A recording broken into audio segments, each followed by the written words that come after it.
He amko rambe amko aronawa kombe. He amko rambe amko aronawa kombe. Te minoki beku banoku bombeko yumano bungo awe ade. Te minoki beku banoku bambeko yumano bungo awe ade. Ke samudra naik kapal selam. Udaranya panas dan juga lembab. Jika nanti saya memberi salam, jangan lupa teman-teman jawab Assalamualaikum warahmatullahi wabarakatuh. Salam literasi, salam sejahtera. Halo semuanya. Gimana nih kabarnya teman-teman semua? Semoga selalu sehat dan juga selalu semangat menjalani hari. Di sini saya mau bercerita tentang sebuah cerita yang terkenal di pelosok negeri, yaitu Papua Barat, dengan judul Raja Ampat dan Telur Naga. Sebelum itu, saya mau perkenalan dulu. Karena seperti kata pepatah, tak kenal maka tak sayang. Tapi kalau udah kenal, jangan lupa disayang. Perkenalkan, saya Danang Febrian Zurizal, salah satu delegasi dari Mandua Banyuwangi.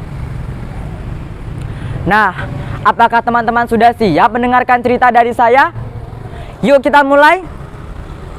Alkisah. Hiduplah sepasang suami istri di Kampung Wawiyai, Raja Ampat, tepatnya di daerah Papua Barat. Meskipun mereka sudah lama menikah, tapi mereka belum lagi punya momongan. Hingga pada suatu hari terdengar kabar bahwasanya Kampung Wawiyai akan tiba musim hujan. Pasangan suami istri itu memutuskan untuk pergi ke hutan mencari makanan dan juga kayu bakar karena persediaan di rumah mereka habis. Ketika mereka sedang mencari makanan, tiba-tiba saja perhatian sang suami teralihkan oleh sebuah lubang yang sangat besar dan ditutupi oleh dedaunan-dedaunan hijau. Dengan rasa penasaran yang tinggi, sang suami akhirnya mendekati lubang itu dan menyingkirkan satu persatu dedaunan yang ada.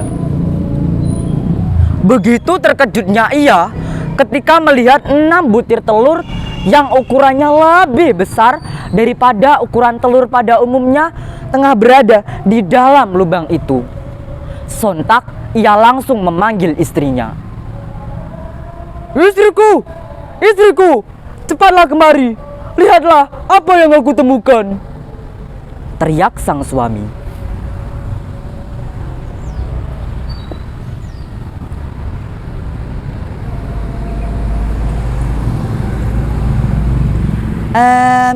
Ini apa ya?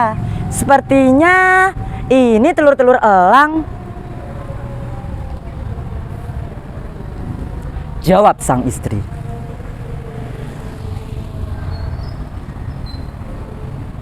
Benar, sepertinya ini telur-telur elang. Tapi kenapa ukurannya lebih besar daripada telur elang biasanya?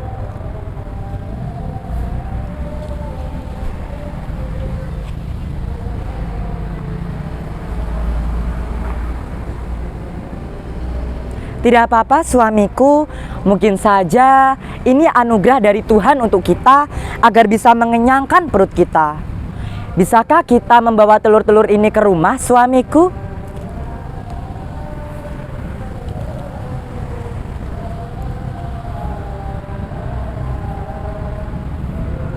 Tentu bisa istriku, kita akan menyantap telur-telur ini setiba di rumah nanti. Setelah menemukan 6 butir telur, pasangan suami istri itu langsung memasukkannya ke dalam kantong.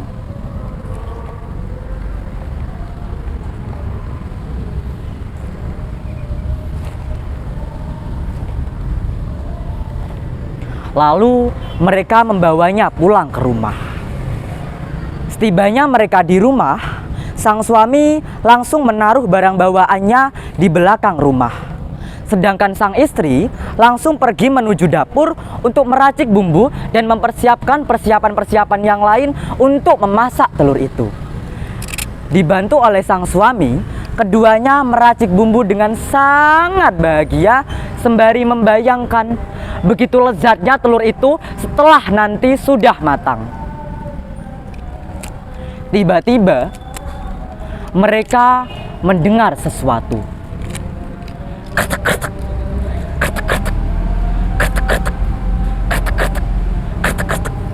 Keduanya kebingungan dan langsung berpencar ke seluruh penjuru rumah untuk mencari dari mana asal suara itu.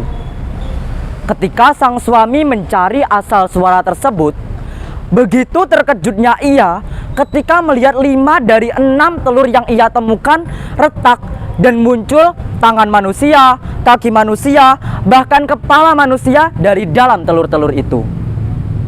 Ia yang terkejut langsung memanggil istrinya. "Hah? Telur-telur ini menjadi manusia? Istriku! Istriku! Cepatlah kemari!" teriak sang suami sembari keheranan.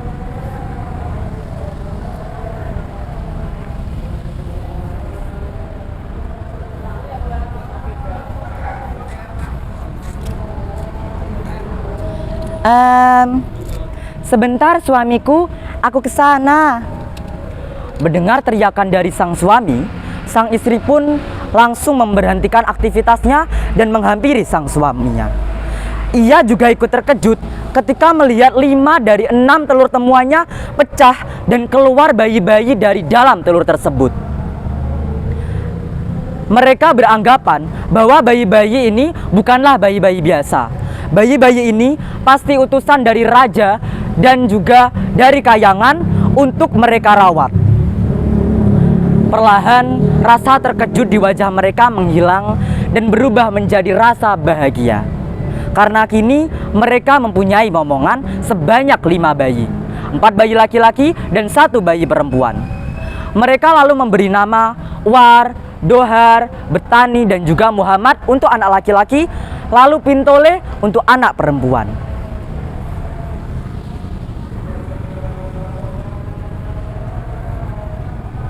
Setelah beranjak dewasa, keempat anak laki-laki itu menjadi seorang raja di beberapa pulau, yaitu Pulau Waigeo, Pulau Misol, Pulau Salawati, dan juga Batanta, sehingga disebut sebagai Raja Ampat.